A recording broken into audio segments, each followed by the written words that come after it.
Yes, what's happening, people? What's happening, folks? Welcome back to the channel, and welcome back to another video with your boy CJ, yours truly from the Gunner's Corner. And look, in this video, just quickly, right, we're going to touch and talk on what's been a crazy last 48 hours or so. Um, there hasn't been an immediate match reaction after the West Ham Arsenal game. And that's because, a lot of us are still trying to catch our breath. I'm in my group chats, I'm talking to my people, and everybody is still sort of trying to process what happened in the result of Arsenal 1, West Ham nil, and what was probably the decisive and crucial game in the remainder of what is this title race, in my opinion at least, because Arsenal had three games left prior to the West Ham game. Um, Obviously, West Ham away, Burnley at home, Crystal Palace away, and you would say of the three, the West Ham game was always going to be the most difficult, on paper at least, because West Ham is actually fighting for something, right? They're fighting for relegation, fighting against relegation. Funny enough, against our other North London rivals, Tottenham Hotspur. So going to West Ham's ground, right? They're home, their fans will be behind them. They're fighting for their lives, scrapping for their lives to try and avoid being relegated from the Premier League. That always seemed like the toughest task of our remaining three fixtures. Burnley, nothing to play for, relegated already. Going to the championship next season, playing for pride at the very most, at the very least. They're trying to play with, bow out, fighting. And they did get a point on the weekend, Burnley, I think, against Aston Villa, if I'm not mistaken, 2-2. But, they're coming to our ground, top of the league. We're at home, last home game of the season, versus pretty much bottom of the league, Burnley, who's probably been one of the worst, if not the worst team in the league this season. You expect that's a 3-point banker for Arsenal. And then Palace away on the last day of the season. And Palace, you know, they they're fighting, well, not fighting, they're going into a European final 3 days after the Premier League concludes. So we play them at Selhurst Park, Crystal Palace. And we play them, like I said, you know, they'll have one eye on that European final, that Conference League final. Congratulations to Palace, by the way, for making it to the Conference League final. But yeah, knowing that they play that Conference League final, three or so short days after, we play them in the Premier League, are they going to play all their big hitters in that last game of the season against us? They have nothing to play for. They're not going down. They're not getting relegated, Palace.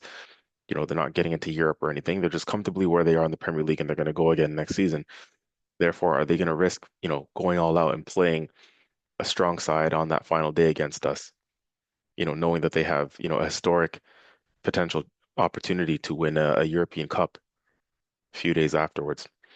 I wonder why they made that cup final, that European Conference League final, after the Premier League concludes. Interesting one. Because I believe the Europa League is before the Premier League season concludes. I have to fact check that, but that's interesting.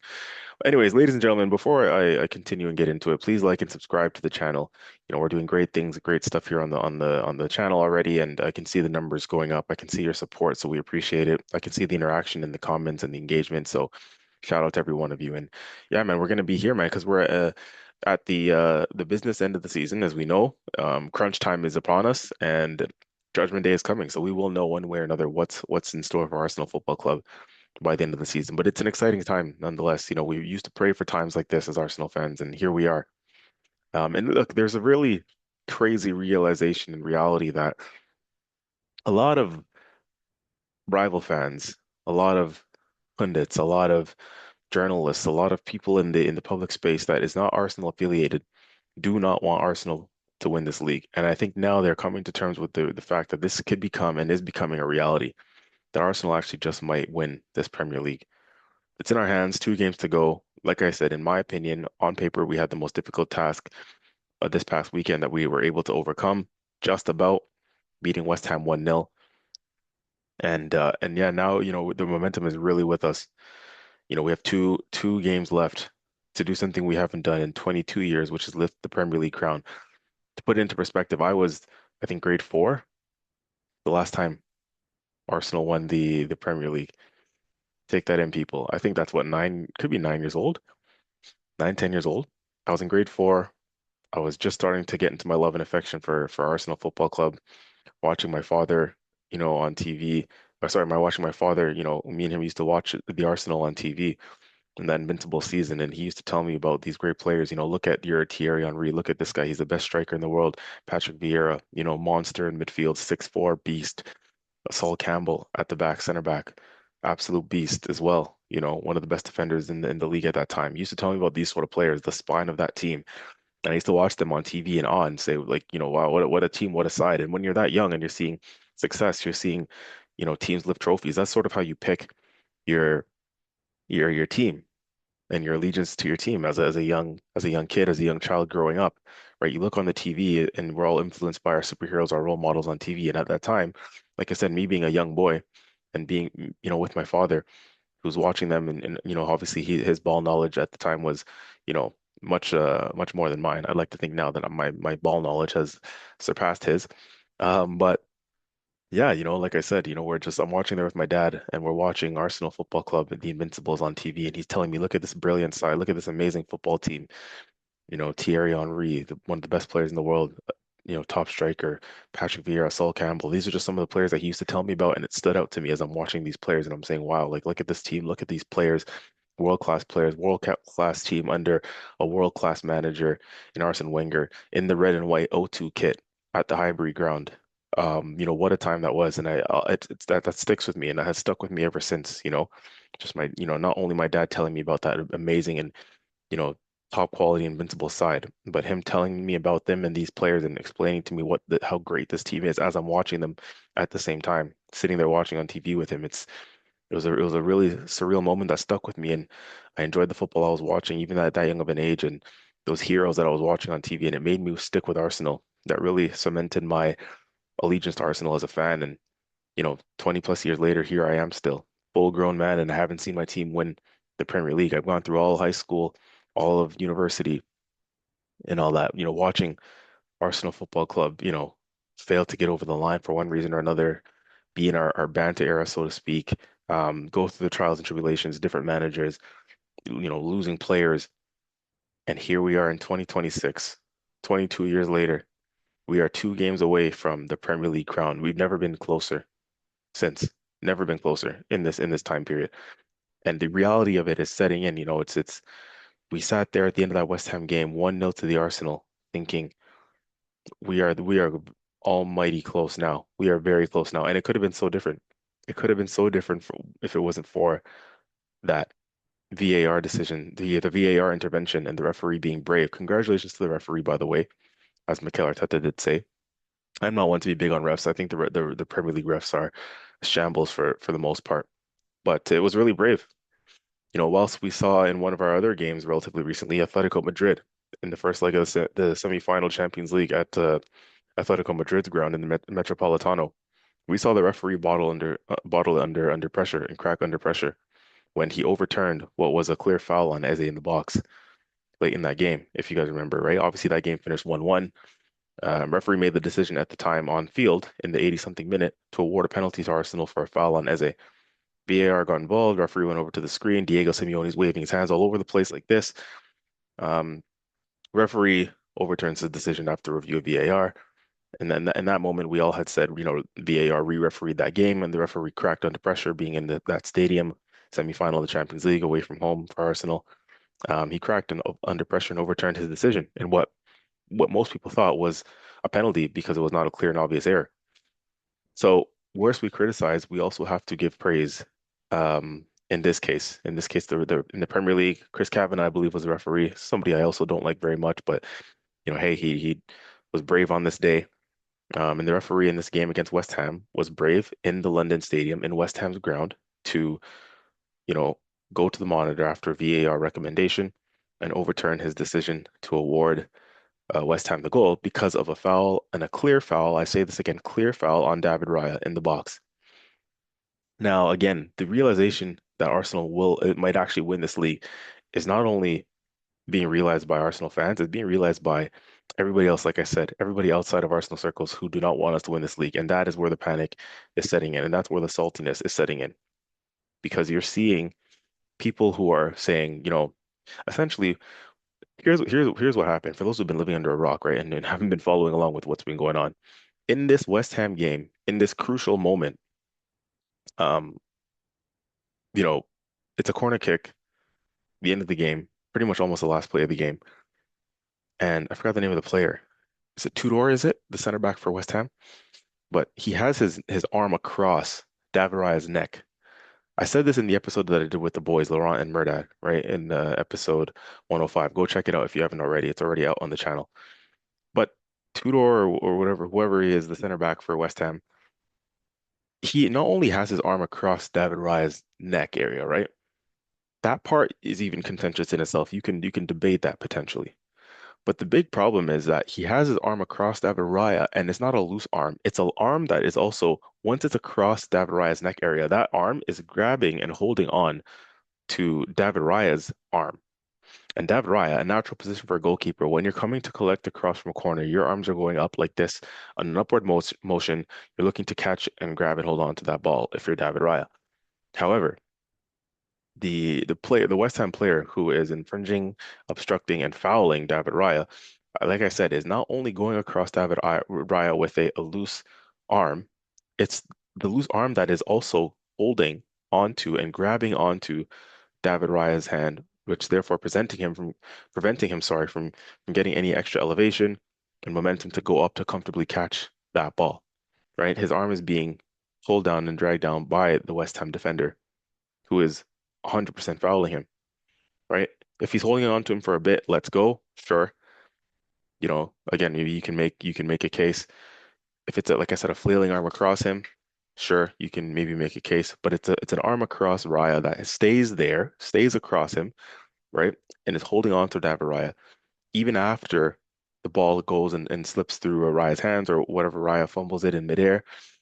The defender's hand is on Raya the entire time. He doesn't let go at any point during that action. And the hand is on him the whole time. He knows exactly what he's doing.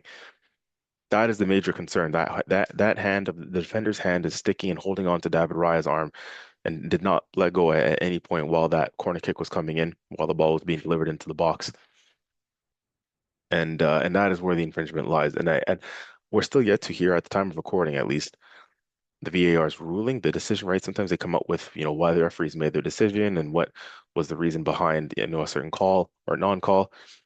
So we're waiting for that at this moment in time. Let's see if they come out with the referee's report. But that to me would have been the main reason why that call was overturned and why the foul on David Raya was given because of the arm across David Raya that is also holding on to David Raya's arm, preventing him from being able to comfortably catch that football. Not to mention there was a second player, pulling back Raya's jersey and fouling him in the box that way. So, a couple infringements going on there. As a second guy, like I said, is coming in and pulling the jersey of Raya. So listen, that one is neither here nor there either. I think, the main one is the one that we just discussed, as mentioned, the arm across, holding on to David Raya's hand. That is the big issue here. That is the foul, the clear foul that prevents West Ham from getting level in the game and the game ending 1-1. Right call. Well done to the referee. Congratulations. Bravery. Brilliant from an Arsenal perspective. 1-0 to the Arsenal, and we get out of Dodge with a win and a crucial 3 points. And that decision was so crucial because, it was one that has implications at the top end and the bottom end of the table, right? West Ham get a crucial point in that game. I think they'd then be 1 point behind Spurs. Right now, as it stands, they're 2 points behind Spurs, West Ham, with 2 games to play for them as well. And again, what if they got one extra point, that puts them still behind Spurs. However, you never know by the end of these remaining 2 games how crucial might that extra point have been. We're still wait to see. They're not relegated yet, West Ham, but it did feel like a blow for them, even though Spurs went and drew at home the next day against Leeds. But it felt like a bit of a blow. They would have been crushed by that, but it was 100% the right call. And those who don't think so, you know, listen, tough on you.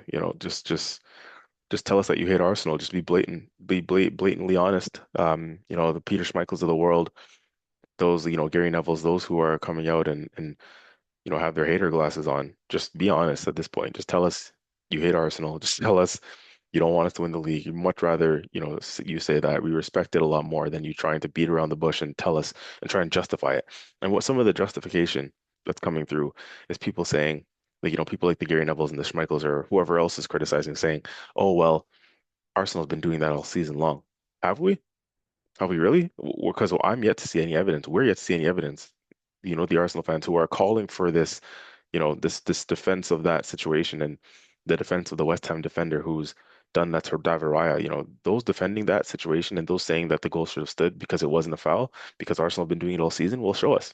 I'm waiting. We've been waiting. It's been 48 hours since the game now, and no one has come out with any concrete, conclusive evidence to show us that an Arsenal player this season has held down, you know, an opposing keeper's arms to prevent him from catching the ball in the same exact action and motion that the West Ham defender did to David Raya. We have yet to see that evidence. I have not seen an Arsenal player do that all season. If somebody can show me fair play, I'll accept it.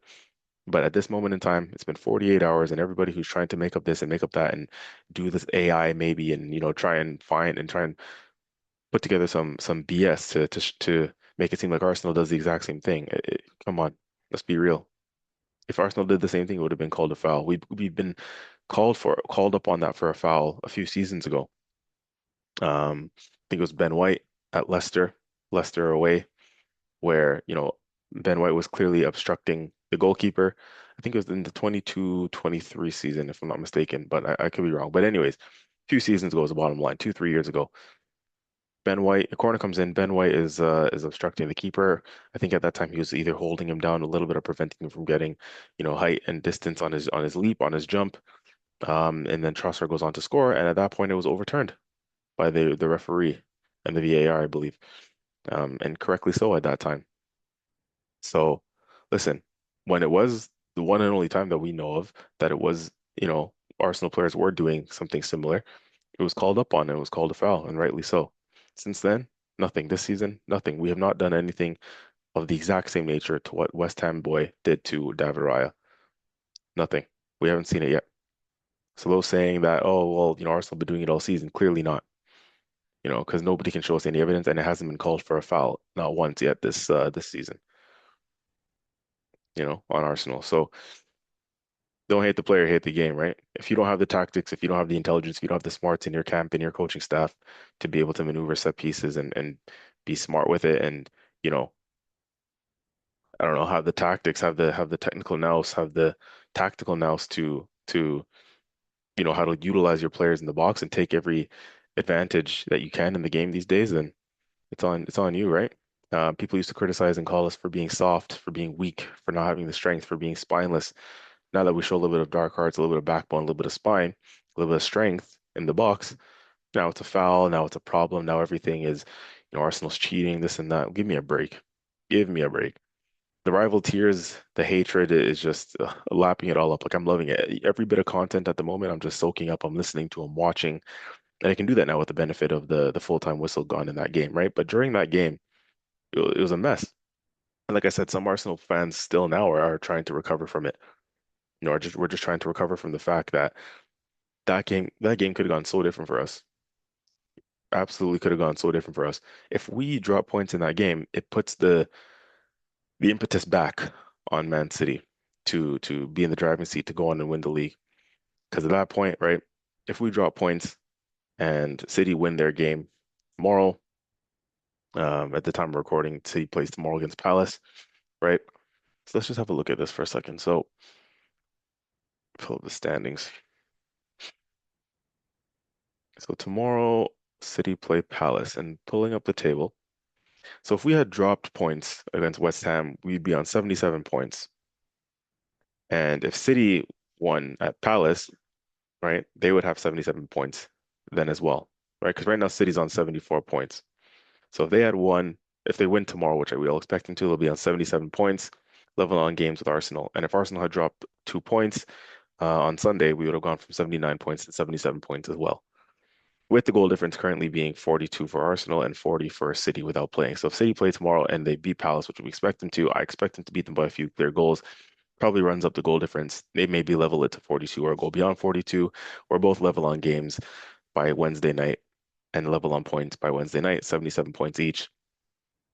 And then it's all to play for again. And City probably would be top of the league because they'd have the goal difference.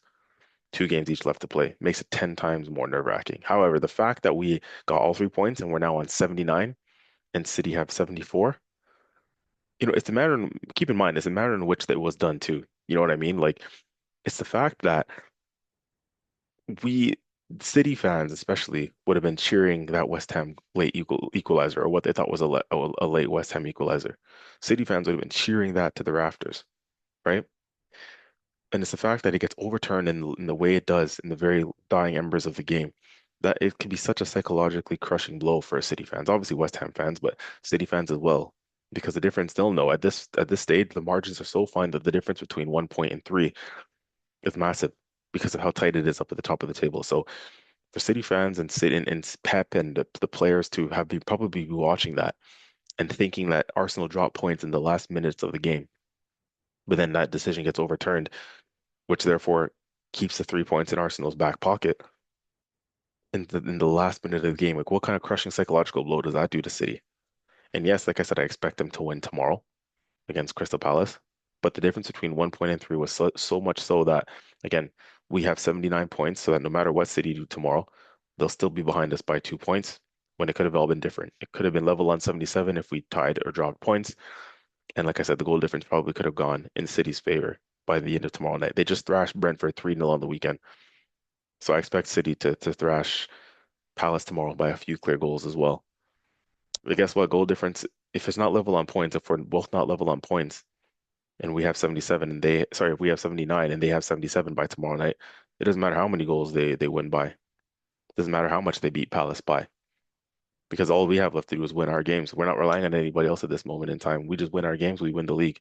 They can run up the goal difference now if they score, I don't know, 10 goals between, now and Bournemouth, for example. In the next two games, if they get 10 goals, which is unlikely. But you know what I'm trying to say. They can run up the goal difference as much as what they want. They can score as many goals as they want. So long as we don't draw points, we're league champions, right? Sounds like a simple format, simple formula. Now there's still lots for us to do. A lot for us to do, a whole shitload for us to do. 2 games away, but so close yet so far, right? That's 180 minutes plus of Premier League football where anything can happen. We've seen twists and turns before. But again, we know the formula. It's very simple. You win your games, you win the league. You don't have to do all this maths and think, oh, we're level on points. So how much do we need to score? How much more do we need to outscore City, etc. Don't we don't have to worry about what they do. 2 games for us, we win the league. And again, they'll be crushed by that blow on the weekend because they would have thought if Arsenal drew that game, we beat Palace on Wednesday, run up the goals on goal difference, we go back on top of the league by Wednesday night, going into their FA Cup final on the weekend against Chelsea. So this changes the picture for them, especially because after Palace, they have Bournemouth in the Premier League next. Bournemouth away, who I think they have the longest unbeaten run in the Premier League in 2026, who's vying for a spot in Europe. So again, psychologically, a couple of those factors to put in there, it's going away to Bournemouth is not going to be an easy task. A lot of people maybe expect them to drop points. I'm not sure where I stand on that yet, but they could easily drop points against Bournemouth, a team who's the best form in the league right now, longest unbeaten run at their own ground. You know, Bournemouth away is going to be a very, very tough task, and especially when you know that you need 3 points now. If you're Man City, need 3 points. It's an uphill task, right? But if anybody could do it, it is Pep and Man City. However, does something just feel different at this moment in time? Does something just feel different this year for Arsenal Football Club? Does it feel like now is our time? Does it feel like we've learned and we've matured? Is winning away at West Ham, a team battling a relegation, is that, you know, a turning of the tide, right? Is that a coming of age moment for Arsenal, winning their way? We over the years we've had been in those situations, those pressure cooker situations, and we've crumbled. We've either lost those type of games, whether it's battling for top four, etc., or we've dropped points or got bullied or outfought, outworked, you know, went into hiding. But Sunday, was that a coming of age moment? I saw a different Arsenal side. I saw an Arsenal side who looked like they were fighting, passion, energy, determination, a will to win by any means necessary. And we're now doing that. We're now showing that we have that in our locker, right? That was such a massive, massive game and a massive moment on the weekend. And the boys came out swinging. They knew what they had to do. They knew what the assignment was, and they got it done by hook or by crook, 1-0 to the Arsenal. Does that feel just a little bit different? Does it feel like we're this is a different Arsenal team that's not crumbling? Does it feel now like this is, you know, Arsenal's year, Arsenal's moment after a few years of failure, but you need to fail in order to succeed. Failure is the best learning lesson. It's the best teacher. as Michael Jordan once said. So yeah, on top of that, obviously there's moments of quality. You have, Leandro Trossard, who has stepped up in many big moments for us over the years since his time, and that's going to go down to be one of the best bits of business that Arteta has done, certainly since he's been the manager of Arsenal Football Club, is the shrewd signing of, you know, um, Leandro Trossard in January 2023, was it? I think it was 2023, January. That when we were supposed to get Mykhailo Mudryk, we were heavily linked with him, and then Chelsea swooped him from under our noses. What a great deal that turned out to be in the end for us to get Trossard instead for, 1/3 of the price, much better player, clutch player for us. He scored big goals in Champions Leagues and previous title run-ins. Um, what a player and his contributions, right? What a player. Now, this season, he started off hot the first half of the season. Second half of the season has been tough for Leo. Apparently off the field, there's issues going on there with Trossard, which I don't want to get into.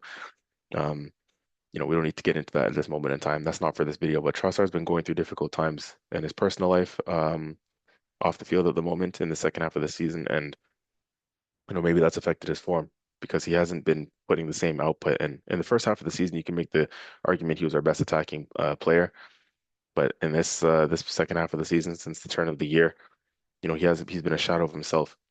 But you can always rely on him. Lately, the last 2 or 3 games, he's finally stepped up again. And there is an argument that yes, we still need an upgrade in the summer. We need a new left winger in the summer, a permanent full-time left winger. But Trossard's contributions to this football club since he has signed should not go unnoticed. In the last 3 games or so, you know, that's an assist against Fulham in the Premier League for Gyökeres' header a couple of games ago in the Champions League semi-final. I'm not sure if this counts directly as an assist, but his shot that leads to Saka scoring, the rebound off the keeper that leads to Saka scoring, it's Trossard's shot that came in low into the box that essentially led to Saka's goal for him to just tap it in, right? Trossard having that shot forces Oblak low to his left to make the save. Saka gets a rebound and then puts it in the back of the net, but that's all down to Trossard's work and Trossard's, you know, intricacies and creativity in the box to fashion that shot for himself. Trossard's coming into form at the right time, and we're gonna need him because again, he despite the fact that maybe he hasn't been the most outstanding player on the eye, and certainly in 2026, based on his performances, been inconsistent, gone hiding. When he's in the mood, he's really in the mood, Trossard, and when he is in that mood and he's on it, he's one of our most influential attackers because of him popping up in big moments, which he's done since he's been at Arsenal for the last three years or so. And he's done it again in this game. And boy, did we need it. That goal could be the difference between us winning the league and not. And it's crazy to think that we've never been as close, 2 games away from the Premier League crown. Now, quickly, Martin Odegaard deserves his flowers. He's been another man criticized heavily this season, has Odegaard. Um, a lot of people, including one of our former legends and captain Tony Adams, saying that he doesn't think, and a lot of people, not just him, a lot of people don't think that we can lift the Premier League crown with Odegaard as manager. With Odegaard as captain. He's not a good enough captain. He's not vocal enough. He's not strong enough. All these things, and not to mention that he's, despite the fact that maybe some people don't think he has the character traits and personality for a captain, his form in the last 2 seasons generally has been well below par from what we know of him to be from the 22-23 season, for example. Well below par in terms of his GA output, in terms of his, gameplay. For most part this season, it's been a lot of sideways and backwards and conservative and safe play from Odegaard, who is supposed to be your chief playmaker. You want him playing forward. You want him being aggressive. You want him damaging the opposition. You want him breaking lines. In this game, he came off the bench with a point to prove, and he did just that. He provided the crucial assist, driving into the box, which thank you, Martin Odegaard. We have not seen from you for some time. Being confident and brave, driving into the box, trying to drag defenders onto him and out of position, finds Trossard with a nicely weighted pass, and Trossard does the rest to finish in the bottom corner. And before that, like I said, Odegaard just playing some line breaking passes, just getting on the ball, trying to make things happen. Um, it's beautiful. It's beautiful to see Odegaard when he's in that mood because again, he's another top player when he's in the mood, and the incentive and the mission is clear for these players. A coach shouldn't have to motivate him to want to win the league. with 2 games left in the season as the captain of Arsenal Football Club, to be the first captain since Vieira to lift the Premier League trophy for Arsenal Football Club. No one should have to motivate you any extra for that. If you've heard the words and the criticisms from the like of Tony Adams, people coming out and saying you're not worthy of captain for Arsenal Football Club, that should motivate you enough and drive you on enough. So hopefully he's been hearing the noise. Hopefully he's not, behind the scenes and knowing what this could lead to, how he could look in terms of his status at this club if he can get Arsenal over the line and help us, lift a couple trophies, what that does to him in terms of elevating his status, and shutting people up and changing the narrative. So good on him for coming on in this game and proving a point. You saw his celebration for the goal, what it means to him. So he's fully locked in, and I hope the rest of the players are as well. But David Raya is the last player we need to talk about quickly. Player of the season for Arsenal Football Club is David Raya, in my opinion. He's now earned it, I think, above Gabriel, above Declan Rice. Without him, we wouldn't be in this position. He's made just too many crucial and top saves this season, and not just this season, since he's been first choice at Arsenal Football Club. But this season, I think I don't know how he's doing it. He's going from strength to strength and making save upon save, and just keeping us in games, keeping us in crucial moments and significant moments in games, right? There was a moment where Fernandez goes in on goal in this game, and Fernandez should score, but Raya stays up strong and makes the save. And at that point that we go, if Fernandez were to score that and we went down 1-0, it's a completely different game. We're here having a completely different video, probably crashing out, probably losing our marbles and thinking that we've just fumbled the title. But David Raya has done this one too many times in Champions Leagues and Premier Leagues in crucial games, saving us, saving our backsides at crucial moments, at times that we need him most. And he's probably my player of the season, not just for the saves that he makes, but you have to think about how influential he is based on the managerial instructions of how we want to play and play out of the back, how crucial Raya is to that. That was made no more obvious than in the Carabao Cup final when Kepa was in goal and the way City tactically stood off us and, you know, knew that Kepa wasn't good with the ball at his feet and just, telling him, go on then, make something happen by playing out of the back. Kepa, do you have it? Do you have the minerals? Well, he obviously doesn't have it the way that David Raya has it. David Raya is literally that extra outfield player cheat code when he's on the ball for us. Yes, it drives us insane sometimes, but he more often than not, it works the way he plays, the way we play when he's in the team. We're comfortable giving him the ball back to his feet. He's comfortable holding on to it, sometimes even splitting lines. Um, and this is not just a dig at Kepa. Not many keepers can do what David Raya can do. That's why he's probably one of the best goalkeepers in the world. And on form, people would say that he's the best goalkeeper in the world for everything that he's doing for Arsenal Football Club. High off his line, right? When he comes out and commands the area, he commands crosses in the air. For a guy who's not even the size of a Courtois or Donnarumma, he commands his area really well. And again, the distribution bit. It's also the sweeper keeper role that he'll play. When the ball's over the top and our defenders are running back onto the ball, David Raya more often than not reads that well, gets there first, and clears lines for us. High off his line. He's just a brilliant all-around goalkeeper, and what a decision it was from the manager to bring him in, and it paid dividends in the end. He's probably, in my opinion, going to be and should be our player of the season, David Raya. Crucial to this back line. And overall, it's the defense. It's the defense. It looks like that is with David Raya. I include David Raya in that, but it's our back line, it's our defense that's going to get us over the line in the Premier League and probably, maybe, hopefully, even the Champions League. Let's see. But we don't have that Thierry Henry that we had 22 years ago. We don't have that Dennis Bergkamp that we had 22 years ago that won us our last league title. We don't have a Robert Pires even.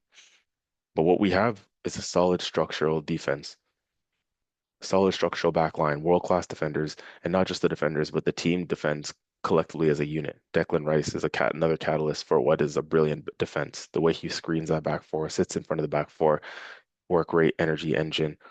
Our wingers, the way they are able to press Odegaard as well, the way we're able to press opposition and suffocate them. When we lose the ball, we'll try and win the ball back quickly with numbers. Our wingers track back the way they do, right? We work harder than most other teams. The numbers show it. So everybody defends from the front, defends collectively in our own area, defends as a unit. Um, it's a whole defensive collective shift from our team, and that's based on the manager. So well done to the manager for getting us here this far, and now we have to get over the line. But this defensive solidity and foundation that we have, that again, not just the individuals in the back four have, but the way we defend collectively as a team, the fight and the grit and the will to defend that we never once had once upon a time, right? In our later Wenger years, in our Banter era years, and even under Unai Emery, we did not have that solid defensive foundation. But Arteta has come in, and fair play to him, has given us the solid defensive foundation to build off of. And that has stuck with us ever since. So whilst maybe a lot argue that we don't have that magical stardust in attack, that superstar forward in attack like we once did, we what we have is a defense and a collective unit in defense, defending as a team, fighting and dying for the badge, the will to defend, the will to protect your goal, and to keep clean sheets that we saw, in the early Chelsea successful years under Jose Mourinho that made them so successful and win trophies. That foundation is clearly something that we use in modern times and in our own way under Mikel Arteta to help us win games, you know. So it's certainly proving that defense wins can win championships, right? Can that be the case and for us as well? Like I said, it was once the case for Chelsea Football Club under Jose. Can that be the case in modern day 2026 for Arsenal Football Club? We did it under George Graham many, many years ago as well. 1-0 to the Arsenal. I think we've won. I'd love to know how many games we've won. We've won 1-0 this season, but that's our blueprint. That's our staple. You know, Play the percentages. We will score if we have enough possession, if we have enough of the ball, if we keep the ball out of the back of our own net, we keep clean sheets, we're solid structural defensively, we find ways to win. And it seems like that's a blueprint that's close to getting us over the line at this moment in time and can deliver us our first trophy, our first Premier League trophy in 22 years, people. 3 games away total from a historical season. 2 games away from our Premier League, one Champions League final away from our first Champions League ever. What a time to be alive. Either of these players will go down in history as, and this manager I should include, will go down in history as legends, as heroes, as cult heroes for this football club, or certainly in the manager's case, will could go down in a negative light as a maybe a villain is a strong word, but as a essentially a loser. Um, as someone who's failed 4 years running, bottled it again in the title race, Mikel Arteta. But we don't think that he's there yet. We think that right now at this moment in time, we're going to be positive and we're going to say, and we're going to back the manager and the team to get over the line with 2 games left in the Prem. And like I said, one in the Champions League. This seems like it's finally going to be the year that we're going to get it done and get something done and get over the line, win some trophies. At one at the very least. We'll talk about the Champions League another day, but the Premier League, it's looking on for that, 100%. It is looking on for that. 2 games left against teams in the second half of the table, bottom of the league, Burnley, Palace with nothing to play for. Surely this is time for the Arsenal. Ladies and gentlemen, please like and subscribe if you haven't done so already. Like I said earlier, it really, really does help us out. We're pushing on, pushing to road to 200K. Sorry, not 200K. I'd love to get there, sooner rather than later, but we are looking now to hit 200 subscribers. So we're growing, relatively new channel. We're growing, we're expanding, quick and fast, actually. The numbers have been rising, especially with Arsenal being in a brilliant moment at this moment in time. So with us going well on and off the pitch, the vibe around the place, the fans, everyone's excited. Hit that like, hit that subscribe, and turn your notification bells on so you guys will never miss any shows as they'll be coming out, very frequently for us. So yeah, that's it from me. Let me know what you guys think in the comments. Are we almost there? Are we there already in your eyes? Are you guys fully confident that we've won this league already? Couple games left to play. We are going to be unbearable this summer and this year if Arsenal win the league. The parades, the parties, the vibes, it's going to be fantastic. So listen, people, hit that like button, hit that subscribe. It's been CJ from the Gunner's Corner. We'll see you on the next one. Bye-bye.